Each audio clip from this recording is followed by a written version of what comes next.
This is the Greg Bedard Patriots Podcast with Nick Cattles. He's Greg, I'm Nick, and we are part of the CLNS Media Network. This episode is brought to you by PrizePicks, largest daily fantasy sports platform in North America. Download the app today. Use code CLNS to get $50 in lineups after you play your first $5 lineup. Greg, let's start with the injury report, as we usually do, as we get ready to preview this game against the Tennessee Titans down in Tennessee. Of course, we're recording this, as we usually do, on Thursday, early afternoon, so before the Patriots hit the practice field. But on Wednesday, Jalen Hawkins did not practice. The Patriots also signed safety Richie Grant, former second-round pick, to their practice squad. Could this mean Hawkins might be on the shelf for a bit? Yeah, it looks like it. I don't necessarily think that the practice squad safety is going to be inserted in the lineup this week, but just, give themselves options. Kyle Duggar started, played a lot. I mean, for the most part, he did fine. Obviously, at the first play of the game, that was not good. And I put more of that. Seems like certainly early on in the season, we talked about this a lot, where it was like, all right, well, I blame the call more than the players. Just uber aggressive on the corner blitz on the first play of the game. But yeah, it seems like Hawkins is at the best is going to be like a game time decision, sort of questionable this week. But yeah, I mean, I don't really think it's going to amount to a whole lot, considering the opponent. I will say the Harold Landry, who was did not participate with an ankle. That's a little bit more interesting to me. And I sort of I talked about him a little bit in my my breakdown from the last game. And like Landry wasn't all that effective in that game. And I wondered for the first time, I started to wonder, does he need a little bit of rest? He is an undersized end, and this is sort of a new world for a lot of us who cover the Patriots, because we've been so used to the Patriots sort of being big on the end. And it's not like the Patriots right now are small. I mean, they do have some bigger guys on the end, but Landry, he's been great so far on the whole.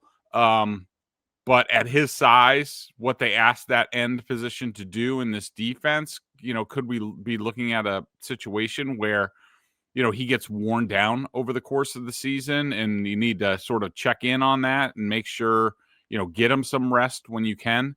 That could be a situation with Landry. Yeah, against the Saints, there was that one play where I think it was Kyrie's Tonga that rolled up on Landry, and the video looked terrible. The replay looked really bad.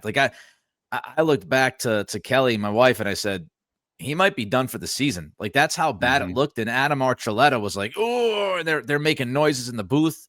I don't know if Landry is Gumby. I have no idea how he went back out there and kept playing.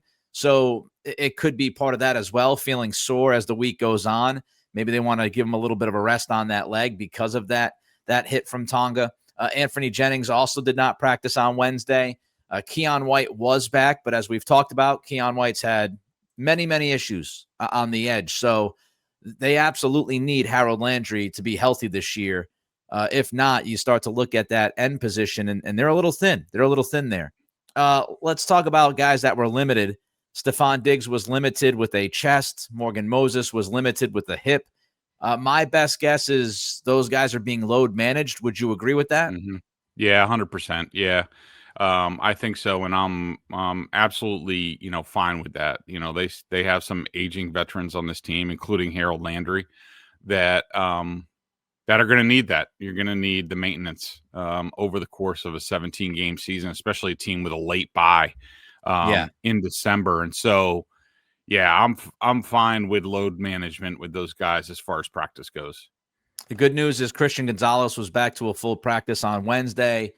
Kind of interesting last week because we heard, it was a plan, how they were handling Christian Gonzalez, how he went out there and stretched and then really didn't do much the rest of the practice.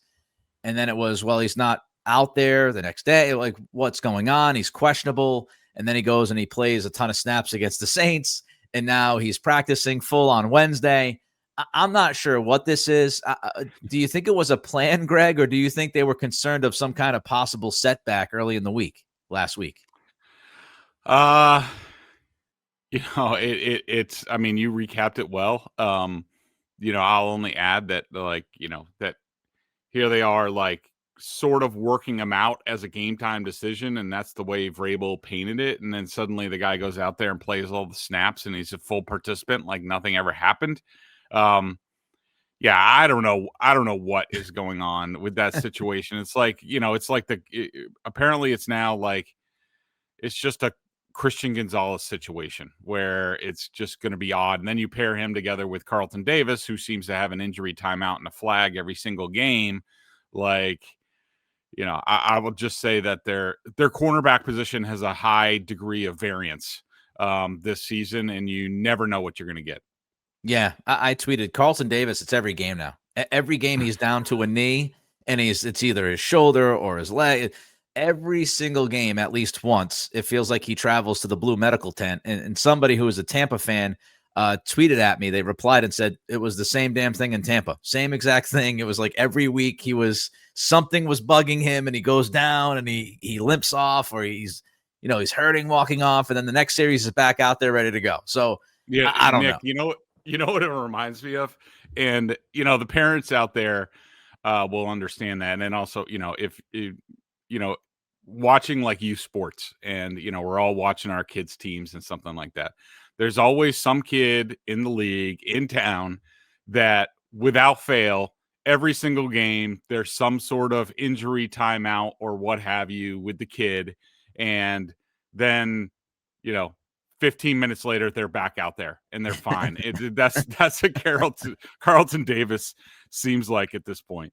It's the Carlton Davis special. I go into every game expecting him at one point to be down to a knee, and the trainer's looking at him and him walking off the field and the broadcast booth talking about it, going down to the sideline reporter, give us your Carlton Davis update. It's a weekly thing now. So Wednesday, something interesting happened. Now, I know Greg Bedard is a journalist with a big J. And some of these Twitter accounts, I know, bother beat writers and insiders, and I get why, totally do. But there is one account that's fascinating, and it's Ricky Scoops. And now Ricky Scoops, for the people that are not on social media, is some random human that joined Twitter in, I think, July of 2024. And the avatar is like a dog, I think, with a San Francisco 49ers hat that's sideways. But Ricky Scoops is somebody that tweets out breaking news. And he's, whoever it is had posted many stories before they got broken. His biggest one was Micah Parsons, or her biggest one was Micah Parsons, all over the Micah Parsons to Green Bay thing like a week before it actually happened. And this offseason, this account, Ricky Scoops, was on a heater, was getting everything right. And some people think, there's all the conspiracy theories. Is this person a scout? Is this person an agent? And so right before the season kicked off, Ricky Scoops, the account, left Twitter and said pretty much, I'm done. I'm done with this stuff for whatever reason. But then on Wednesday, Ricky Scoops popped up again and tweeted for the first time since his hiatus. I believe so. I have not. I follow Ricky Scoops, but I'm not on Twitter enough to tell you whether or not there was any tweets before this or right before this. But Ricky Scoops jumps on again and posts that the Patriots are aggressively looking at adding a wide receiver before the deadline, and says, looks like Drake Maye is going to get some help. Now, right after that, they took themselves off of Twitter again. So it was almost as if I'm going to drop this bit of news here, and then I'm getting out again because I don't want the BS. It's interesting because, again, this person's track record, whoever it is very, very good. Doesn't get everything right, but did decide to jump back onto social media to let everybody know the Patriots are going after a receiver, and feels like Drake Maye is going to get some help before the deadline is over. I just got to ask you, have you heard anything And to you, would it make sense? There's the obvious names. Josina Anderson said Jacoby Myers. Teams are calling on Jacoby Myers still to this day. So far, the Raiders are still a no on that, but that could change. I threw out the idea. I know Burt Breer and Ross Jackson, who works with me at Locked On, does the Locked On Saints podcast. Both of those guys over the weekend said Chris Olave is most likely available. ESPN also wrote that Chris Olave is available. And to me, teams love dealing for guys after they see them play well against them. And Olave had almost 100 yards on Sunday. Any of that makes sense to you, Greg? Going out, trying to find somebody, and Myers, Olave, either of those guys interest you? So first of all, Ricky Scoops is who we're talking about. I assume Mickey Scoops does the NBA, Ricky Scoops does the NHL, and Dickie Scoops does Major League Baseball. I'm just telling you. Mostly right. That's all I can tell you. I like this detour onto Zolak and Bertrand show. They love this kind of stuff, and I'm sure Beatles been all over it. Would it make sense to me? Yeah, absolutely. I mean, I think the Patriots, where they are, as far as the standing in the AFC, what's going on in the AFC, basically the AFC is, wide open. I mean, I think if you look at a lot of these teams, you would think, they have as good a chance as anybody. I mean, if certain things happen.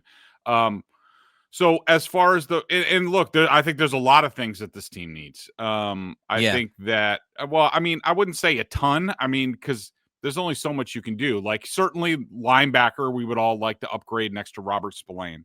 But they do have, some guys there. They basically have 3 guys there that they're sort of like figuring it out with roles. Safety hasn't been great, but are you really going to get a guy come in and displace somebody and hit the ground running in a defense that you've been putting together since training camp? It's almost like dropping a quarterback in as far as safety in terms of, being in charge of the calls and, all things like that. Running back, huge need. You could make the argument that this team, and we've talked about it before, this team could really use a good blocking tight end in a bad way to sort of help unlock this running game. But yeah, does a wide receiver make sense? Yes. And do I think the Patriots are probably more open to it than they were, but before the season? Absolutely, because of where they are, where Drake Maye is, how wide open the AFC is. Here's the other thing that I'll be curious, your opinion on this. If they acquire someone, obviously it's going to displace people, and if you're talking about like a number 1 guy, I don't think it just means, I think a lot of people would be like, well, that just means like, Mac Hollins won't play as much. I don't know about that. I mean, maybe, we're really talking about Kayshon Boutte. I mean, if we're talking about sort of a dynamic guy, and, is that the right thing to do? Is that, how do you think people are going to, react to it? I do think that it was interesting. So Vrabel was asked yesterday about, the trade deadline and how aggressive you'll be in trying to acquire talent. Vrabel said, I don't know. It talks about like where they are in the standings. He says, I don't know if that has a bearing on it. I think we'll just continue to try to strengthen the roster each and every day. Sometimes those are small moves, maybe bigger ones. But I don't think right now those conversations are centered around what our record is currently. I don't think that's something that really bears into it. We're building something. And if any of those things can help us build and strengthen us and allow us for long-term consistent success, then I think that's what we should try to do. So I thought Vrabel's comment was, interesting. It didn't seem, and I take Vrabel pretty much at face value on most things. And to me, what I heard there was, as of this moment, we're not more inclined to do something at the trade deadline. And it could be small moves, not a big move. And so, I don't know, Nick. I mean, people dream about it. They want to do things. There'll be a groundswell from the media if they keep, winning here right before the November 4th trade deadline. But I do think the key thing that he talked about when you're looking at guys that will be part of the long term, that means guys with contract terms, not guys on expiring contracts who are usually the ones to go at the trade deadline. But, those expiring contracts are more for, hey, we have a hole on our roster because of an injury. Let's plug that. But, I'm still of the mindset. I want to see what this team looks like closer to the trade deadline, because one of the biggest things that the Patriots have an advantage right now over a lot of teams in this league is they've been pretty damn healthy. And is that going to continue? It could. But if it doesn't, I'd like to have the flexibility to plug a hole there.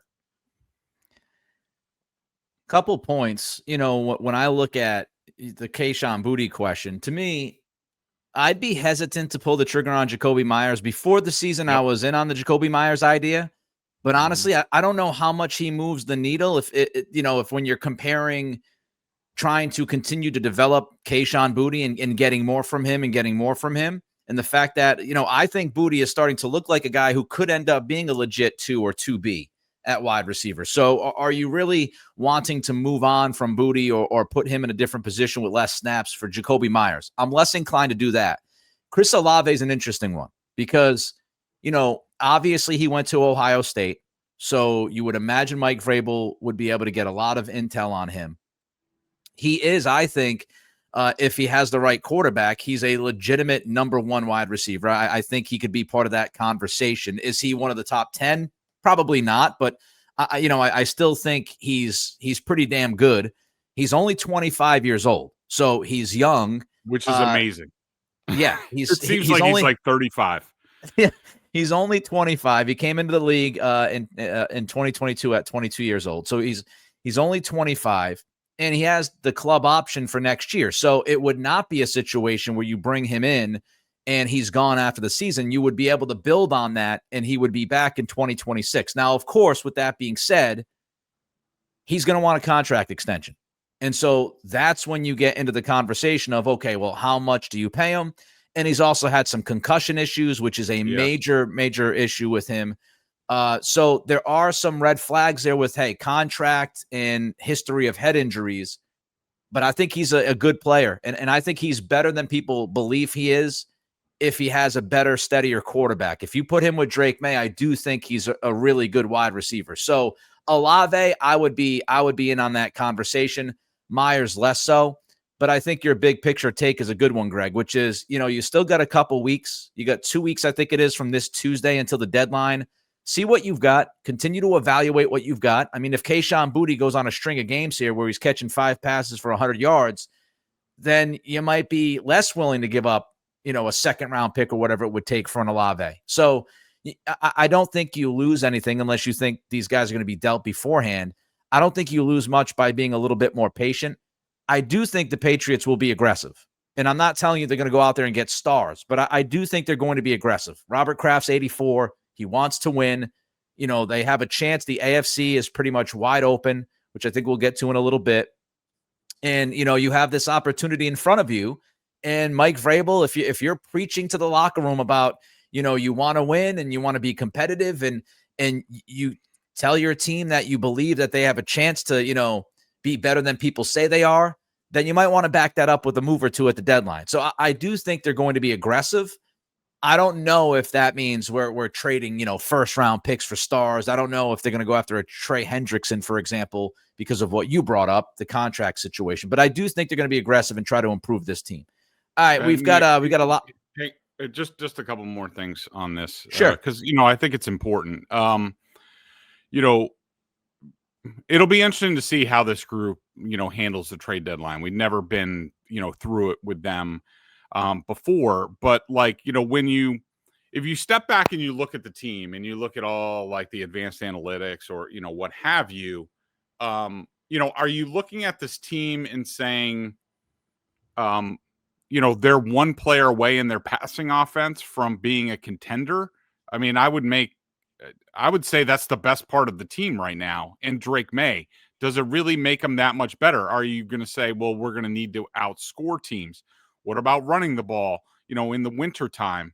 Could this, when you look at it, you would say, like, if we don't get our running game going, then we're screwed. Do you possibly look at like a left guard? I love Jared Wilson and he's really good, or a center. In terms of, they'll probably leave Garrett Bradbury, considering the pairing with Drake Maye and how, I'm sure having a veteran there, and that was part of the calculus for them as far as where Jared Wilson was going to play. But do you possibly do you say, I just don't know. When I look at this team, I think they have enough in their passing offense to do whatever they are going to do. I mean, I might want a key piece on, defense. I might want a guard. They need a running back. I mean, they can't go through the rest of the year with Ramondre Stevenson and Travion Henderson. And then, of course, there's the, when you talk about bringing in a wide receiver, it's fun to talk about. And, it's a little bit of fantasy football and it's fun. I totally get it. But like, you look at your targets at wide receiver, it's Diggs at 31, Booty at 23, Demario Douglas at 20. If you bring somebody else in, like, pretty much pops on ice, and you could forget about Kyle Williams needs to get the Foxborough flu because there's no point in him being out there anymore. Is that, what you want to do as a team? It's just, I'm not saying that I have any answers to it, but these are all things that play into it. And it's fun to talk about a wide receiver, but is where the Patriots are right now, do you feel better about the Patriots if they have, like, say, an A.J. Brown or a Chris Olave or a Rashid Shaheed, who I can't believe is older. I was just looking it up. He's older than Chris Olave. Does the acquisition of those guys really change the math in terms of how good you think this team is? Or, if they got some kick-ass left guard who bites people's kneecaps and really opens things up in the rushing game, does that change the equation? I think you can make those arguments. They're all fair points. I mean, I think you can look at it and say, well, if you want to make a change at left guard, maybe you just put Ben Brown there. Do you feel better about Ben Brown being there than Jared Wilson? Not in the running game. Do you want to? Yeah. And this is all part of the conversation, right? Do you want to stick with Jared Wilson? You make the Kyle Williams point. Do you just want to stick with Jared Wilson and say, hey, look, these are the kind of the early struggles, and we think he's going to continue to improve, so we want to hold on to him and keep him at left guard. I don't think adding a wide receiver precludes you from making another move. It's not as if you're limited to one trade. You can make multiple trades. So I don't think adding an Olave, if that's what they did or want to do, I don't think it precludes you from adding a running back, especially a running back. I feel like you can get one for, a 6th round pick, a 5th round pick. So I don't think that would be much of an issue. The Olave move, to me, again, I think it depends on the specifics. If he's 25, so I think that kind of move is more about, it's not just about this year, it's also about the future. You got to think about Stephon Diggs, his contract situation. He's in his 30s. Is he going to be back in 2026 and look like the same guy? Kayshon Boutte is in his 3rd year, so he's going to be looking for a contract. What does that negotiation look like? Are you comfortable with giving him a contract long term, et cetera, et cetera? So there are a lot of things to consider. That's why I think I'm not going to sit here. I agree with you, Greg. I'm not going to sit here and say, oh, make that move for Olave, go all. I do think they're going to be aggressive. I do think they're going to look to improve the team. And I would not be surprised if they make multiple moves to try to improve the team. But as far as how that looks, all those questions are fair, including the Kyle Williams one. If you want to continue to develop him and get him out there and he play, you want him to play more the final 6 to 8 weeks of the year, then if you go out and get an Olave or even a Jacoby Myers, that's going to cripple his chances of getting on the field. So I think that's a good conversation to have for people to really think about. Every move you make, there's a domino effect. And these are the types of conversations that are happening between Vrabel and Stretch and Cowden and Wolf. And this is what these guys are trying to get through. They're trying to sift through it and say, does it really make sense? Is it just the shiny toy, or does it tangibly help us as an offense or a defense? And does it help us this year? All right, we got a lot more, but first, Greg wants to tell you about PrizePicks. You and I make decisions every day, but on PrizePicks, being right can get you paid. Don't miss any of the excitement this football season on PrizePicks, where it's good to be right. I love sitting down for the game. I will for tonight's Thursday night game. Get my picks in.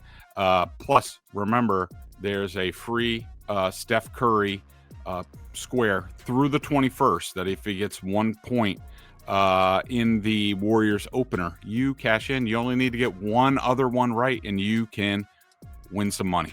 PrizePicks is simple to play. Just pick more or less on at least 2 player stats. If you get your picks right, you could cash in. PrizePicks is the only app that offers stacks, meaning you can pick the same player up to 3 times in the same lineup. Want to pick more on Drake Maye's passing yards, rush yards, and touchdowns because he's on a wicked heater right now? Now you can pick all of them in the same lineup, only on PrizePicks. On PrizePicks, how you play is up to you. If you want flexibility, choose Flex Play, where you can get paid even if one of your picks misses. And if you want the biggest payouts, go for the power play. No matter your play, PrizePicks is a great way to put your takes to the test. Download the PrizePicks app today. Use code CLNS to get $50 in lineups after you play your first $5 lineup. That's code CLNS to get $50 in lineups after you play your first $5 lineup. PrizePicks, it's good to be right. And for those listening, we ask that you subscribe to the podcast, like and leave a review. For those watching the show on CLNS, go ahead, hit that like button and subscribe to the Patriots Press Pass YouTube channel, where you can find our show and a lot of other great Patriots content. Also, please make sure to turn on your notifications so you know the instant a new video drops. Want to also tell you about the Boston Sports Journal. $50 for the year. Bedard, Mike Giardi do great work tag teaming the Patriots. Film, best sources around. Check it out. $50 for the year. Fantastic deal. And a pretty big day for Greg Bedard because we got some Rutgers news. Ron Harper Jr. has signed a 2-way contract with the Celtics. So there you go. Ron Harper Jr. has quasi made the team, I guess you could say. 2-way spot to Ron Harper Jr. So can we get Rutgers Dylan? Guy. No. Can we get What's Dylan? that? That would be. Can we get Dylan? Package deal, please. No, I don't think that's gonna happen. All right, let's get to the AFC. Patriots are in first place. If you haven't heard, breaking news: the Patriots are in first place in the AFC East. Greg, when you look at the AFC and when you look at the Pats where they are right now, how do you think they stack up with the rest of the conference? So pretty well. I mean, look, with a lot of teams, namely the Bengals and the Ravens, where they are right now, them temporarily at least being out of certainly lesser than we thought. It certainly opens things up. And I think the Bills, as of the moment, the Bills are in like a world of hurt. They have not played well. They have not been impressive. We sort of talked about it going into the Patriots game and out of the Patriots game. Like, I didn't think the Patriots would have any issues moving the ball on the Bills. I think the defense stinks. It seems they have more and more injuries every single week. Of course, there's also issues, with the offense and, speaking of a talented quarterback that doesn't have enough to throw to, I would subscribe that I would take the Patriots receivers like way over what the Bills have with Josh Allen. But in general, I like where the Patriots are. I do think that I'm not ready to make them like a playoff lock. They obviously have a very good chance. And I think they'll most likely get there, mostly due to their schedule, which is by far the easiest, in the NFL, from here on out. I do think, because as of right now, I think the Bills I would still favor the Bills to win the AFC East. They have a game. They normally get things righted. Sometimes they go through this. Last year, I think they were 3-2. I do think they're in worse shape this year, so I like the Patriots' chances better this year of, winning the division. But right now, I would put the Bills as a slight favorite to win the division. So now you're talking about the Patriots in the wild card. Let's also remember, as of right now, things have been going, pretty good for the Patriots, especially in terms of injuries. I'm going to keep talking about that because they've had one of the best injury situations. Yeah, they didn't have Christian Gonzalez for the first 4 games. And that's big. But I do think a cornerback can be managed. We've talked about the list of a lot of guys because the Patriots are so thin. That was always part of my equation in terms of the Patriots, bringing them down from 11 wins after the schedule came out to 9 wins. Because I looked at the depth on this team. I was like, they have no depth and they're going to have injuries at some point, and that's really going to hurt them. The other part of the equation that we haven't really talked about, Nick, is I think part of a lot of people's equation, including myself, I don't know about you, was, is Drake Maye going to be healthy for all 17 games? I am very encouraged by what I've seen this year in terms of, the protection in front of him. He seems to be very comfortable. The game has obviously slowed down for him, and he hasn't put himself or the ball really in harm's way so far. But all it takes is, one thing, like Ramondre Stevenson, cutting the blitzing linebacker scares me to death coming up the middle against Drake Maye. And so, does Drake Maye stay healthy for 17 games? So I like where the Patriots are, but, if we're talking about a wild card, there's going to be a fight. I mean, basically, right now, it's going to be basically you're looking at the Jaguars, the Broncos, the Chiefs, the Texans. And I do think we could still hear from Cincinnati and Baltimore. If Joe Flacco, the Patriots are going to play both those teams. They could look different. If Joe Flacco with his deep passing can unlock Jamar Chase and T. Higgins and Chase Brown, my fantasy team would love it because right now I suck in below because those guys are not doing anything. So I think it's going to, if it's the wild card, I actually think the better path for them is the division title. I think the wild card is going to be a dogfight, but of course they have the advantage with the schedule. But I do want to point out, just before I turn it over to you, as far as DVOA, these are the AFC rankings as of the moment. Colts, Chiefs, Texans, Steelers, Broncos, Bills, Jaguars, Chargers, New England. So, but of course, that doesn't factor in the schedule that they're going to play. So it's definitely, everybody feels good. They should feel good. I just wouldn't start booking any, flights or anything like that for the postseason quite yet. If they stay healthy, and that's the case for everybody. I mean, the Drake Maye take can be about any quarterback in the league. Josh Allen runs a lot, not a lot, but he runs a decent amount. He could get hurt at any point. I mean, we could have that conversation about any team. So let's just say everybody stays healthy. Let's be rosy, optimistic, and say everybody stays healthy, even Steven, rest of the way. The Patriots are a playoff team, and we should expect them to be a playoff team. Their schedule, as you mentioned, I mean, you've got 2 games against the Jets who look dead in the water. Aaron Glenn might not make it by the end of his first season. Justin Fields we know about that.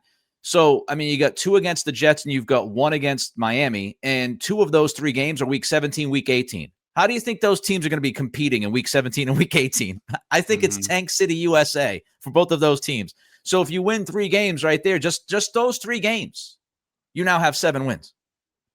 If you look at the rest of the schedule, if they go 6-5, the Patriots win 10 games. The Ravens would have to go, 9-2 over their next 11 games to finish with 10 wins. As great as Lamar Jackson is, that defense stinks. I'm not sold that the Ravens are going to go 9-2 to get to 10 wins. The Texans have 2 wins, so they've got to do a lot of work. They got to go 8-4. I guess that's possible. The Jaguars, we'll see. I thought the Jaguars should have lost to Kansas City. They did not play well last weekend at home against Seattle. I'm not buying it at Jacksonville yet. I mean, especially with Trevor Lawrence, who is still riding the roller coaster in year, 3 or 4? The Chargers, I do think they're good, but their offensive line is in shambles right now. They lost their 2 starting running backs. Amari and Hampton might come back. I'm sure he will at some point here. But, Rashawn Slater's out for the year. Joe Alt's dealing with a high ankle sprain. The Broncos and Chiefs are obviously legitimate. I think the Broncos probably get in because of that defense, but Bo Nix has not been playing great football. I think the Chiefs are going to be fine. I think they're going to end up going on a little bit of a run here and they'll be fine. Yep.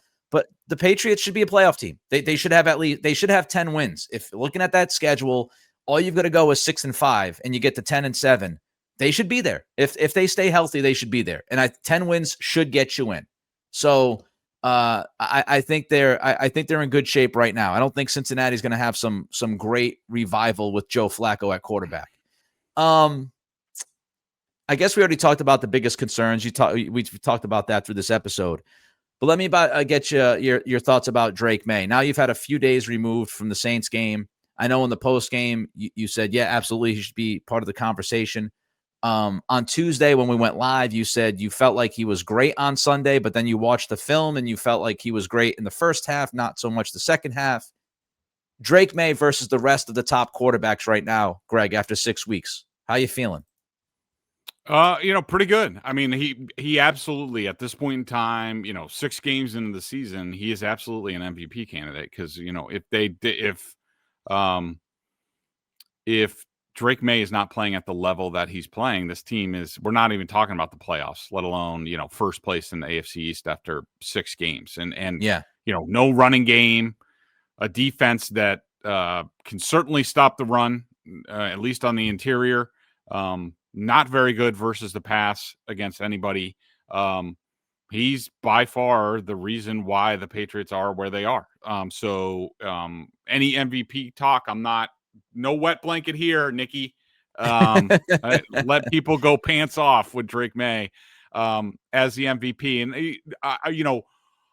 he was really good. My my grading upon further review, it wasn't like another career best game, even though you could certainly make those arguments. And it wasn't like he was bad.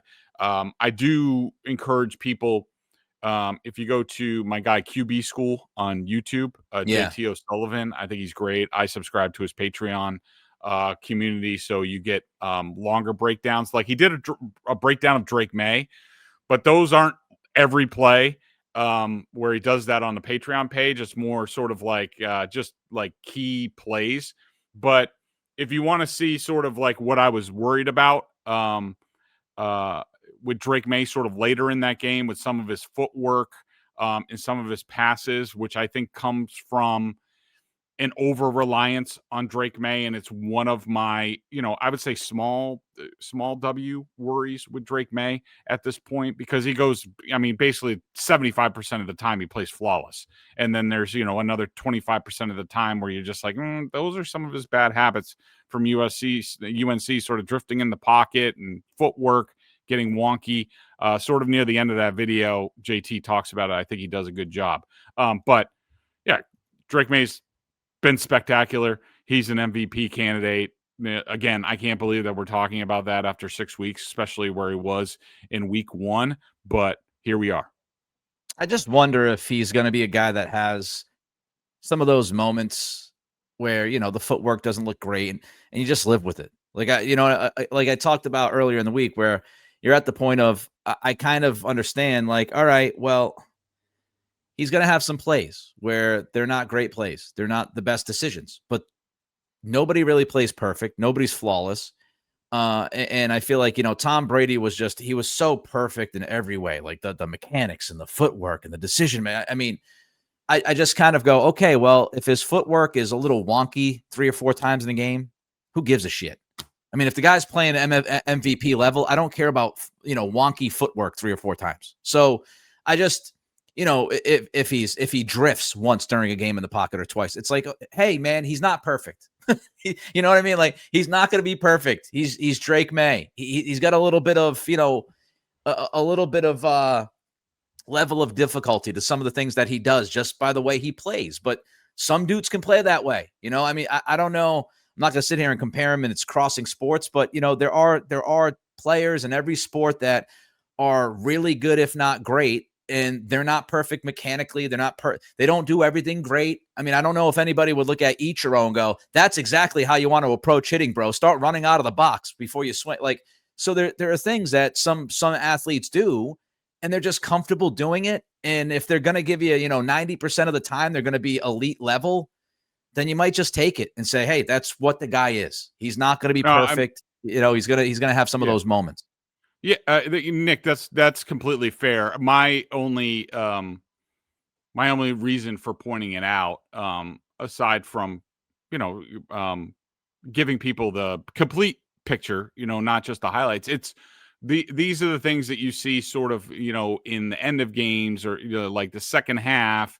You're just wondering about the trend because obviously we've seen Drake Maye trend up, basically this whole season, and that's great. And we've seen that they need Drake Maye at that level. It's just you see some things and you just worry about, carryover. Is this sort of who he's going to be? And is it a byproduct of the over reliance? The running game's not doing anything. So now Drake Maye thinks he needs to make plays. And how does that affect him? But I will say, I have a great deal of confidence that, between Josh McDaniels seeing this stuff and being on him and making the corrections, and Drake Maye wanting to make the corrections and be better, because I think some of the questions that I had earlier in the season about, hey, is this guy really maniacal? Does he care about like the little things? I think we now know over the next 5 weeks, Drake Maye's making all the corrections. And so that's great. So, it's just a note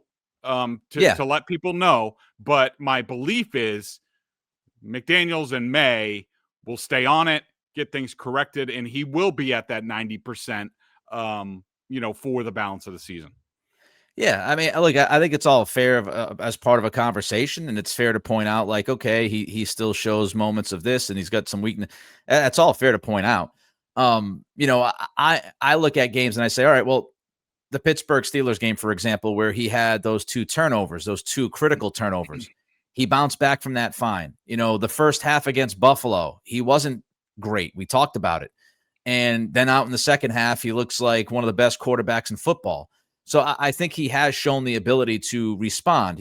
So there are games where, like, maybe Sunday, he's not as good against the Saints in the second half as he was in the first half, but you can go back and say, well, against the Bills, he wasn't as good in the first half, but was awesome in the second half. So I don't think it's a trend yet. I wouldn't sit there and say it's a trend. I'm not saying you are, but I wouldn't look at it and say, man, he always kind of fades off, into the sunset in the second half. Because right. we've seen that bounce back. All right, got to get to the matchup first. Don't forget CLNS Media Network, Celtics All Access, behind the scenes content, the NBA History Channel, Patriots Press Pass, and of course Bruins Rinkside. Vrabel returns to Tennessee. Greg, big deal or no big deal? Big deal. I don't care what he says. I don't care what the team says. And Vrabel went out there and said, "Yeah, we're not going to go out there and win one for the Gipper this week."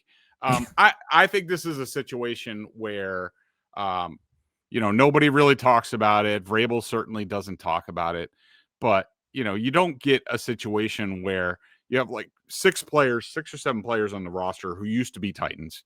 You have, I don't know, 12 between the front office and the coaching staff, like 12 different people who used to work for the Titans and basically got ousted by Amy Strunk Adams, who, man, she's up Sucks. there for like incompetent owner up there, with like, Woody Johnson and She's bad. She's bad. Dave Tepper. And yeah, it's bad. And, what's funny is like, you're looking at the Titans and like just the week before they got their top win of the season. Now I'm not first win of the season. Like, and then they go out and they lose at home, and then she fires the guy. Not saying he didn't deserve it. Certainly watching them on film, he deserved it. They were horrible, especially on offense. But as far as the Vrabel component, yeah, I think it's a huge deal. And I think that it gives the Patriots an edge this week. It gives them an opportunity to sort of, any sort of interim coach bump that they might get in most situations. I think all of these people having an axe to grind, having a motivation to beat the Titans and sort of shove it in their faces, I think is absolutely a factor. And but I think we're going to get to a situation, Nick, I can already, predict it, that it's going to be, you're going to see this whenever the Patriots end up, sort of, winning this game and having enough distance, you're going to see a bunch of different sort of celebrations on the field, fist bumps, chest bumps, big hugs coming off the field. sort of stuff like that. And then after the fact, the players are going to talk about like, yeah, Vrabel downplayed it. He didn't say, but we all knew the deal and we wanted to have his back. He has our back. I think it is absolutely a factor, and it's going to lead to the Patriots rolling on Sunday. Yeah, I think he's downplaying it. I think everybody knows that. I do want to mention this because it's a great quote from Jeremy Springer, who's talking to the media right now as we record this. Springer, this is Phil Perry. Jeremy Springer was asked about Mike Vrabel's energy this week. Said it's the same as always. Quote, it's 4th and 1 every day. You better be ready to go. I like that. 4th and 1 every day. It's a fantastic quote from Jeremy Springer.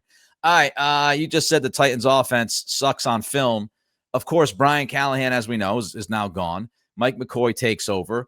We could see some changes. I don't know how dramatic those changes will be because you're dealing with a rookie quarterback, but you might see some changes in the approach. But overall, Patriots defense versus Titans offense, Greg.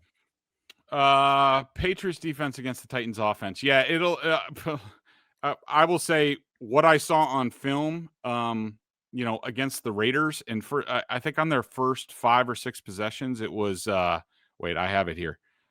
This was their possessions against the Raiders. Punt, punt, punt, fumble, punt, interception. That was the first half. They did gain 54 yards before halftime, before the interceptions. Their yards gained was 9, 16, 12. 6. That's 16 yards in 6 plays. 12 yards, -7, -3. They were bad body language, didn't know what to do, bad play call. Just they look like a group that did not want to be out there anymore. So is that who they still are? I have no idea. I don't think they're that bad. I will say they like to play a lot of multiple tight ends. They like to put a 6th offensive lineman on the field. They get into like 13 personnel, and they're not that bad out of that. That's actually their best personnel grouping, probably because it simplifies things and not enough people can screw up. I will point out that along with Brian Callahan, his father, Bill Callahan, one of the best offensive line coaches in the game, also left. So how is that going to affect the Titans up front? They have a ton of injuries. I don't think we're going to see Ridley this week. They don't have anything really at wide receiver. I like the running backs.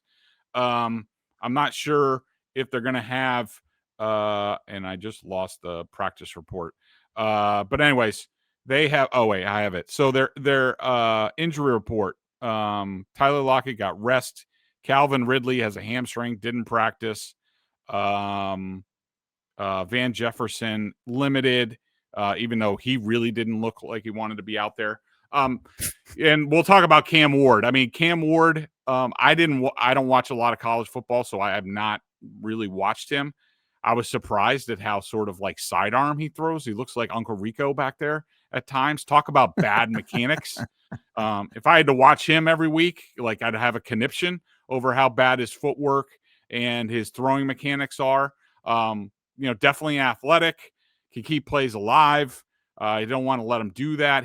I think he throws pretty well in the run, so you really want to keep him confined to the pocket. Yeah. But he's a guy that you could tell doesn't have a lot of confidence in what's going on. Does that change under Mike McCoy, who will probably simplify things? I don't know. The offensive line is decent. It's interesting because this is another week where you look at the opponent and, Dan Moore is playing left tackle for them. That was one of the free agent options that the Patriots had in the offseason.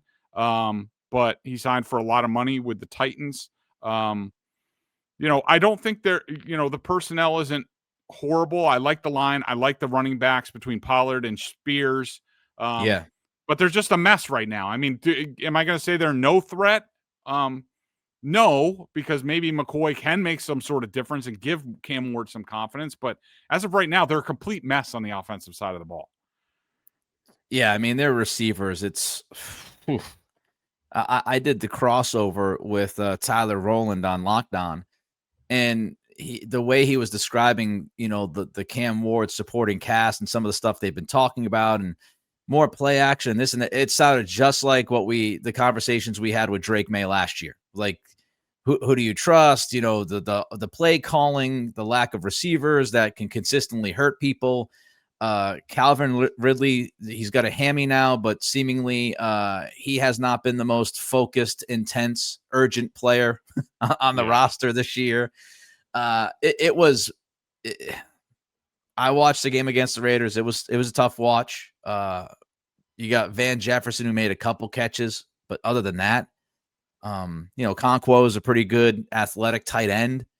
I agree with you about the backs. I like those guys, but there's just not a ton. I don't know. I don't know how much of a difference Mike McCoy can make given what he has to work with.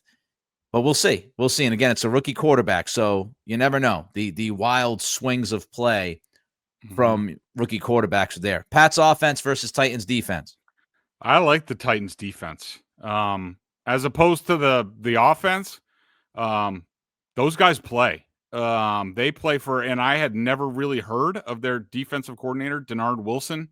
I think he was with the Ravens last year. He was not a guy that I think was really, known across the league as sort of a next defensive coordinator candidate. But, I think they play pretty well together. I think they cover in the back, pretty well. They don't outside of course, everything centers around Jeffrey Simmons. This will be another difference. And we've talked about it almost every week, where the difference between this year's coaching staff and last year's coaching staff.